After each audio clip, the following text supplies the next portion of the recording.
মোৰ ভাষা নাই আচলতে।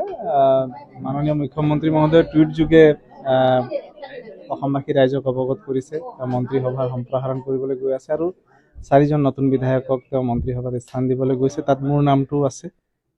গতিকে মোৰ ভাষা নাই। মাননীয় মুখ্যমন্ত্ৰী মহোদয়ে মোৰ ওপৰত যিখিনি বিশ্বাস আৰু আস্থা দেখুৱাইছে তাৰ বাবে মই তেখেতক বহুত বহুত ধন্যবাদ জনাইছোঁ। মই ভাৰতীয় জনতা পাৰ্টিৰ সমগ্ৰ নেতৃত্ব সকলোকে বহুত বহুত ধন্যবাদ জনাইছোঁ।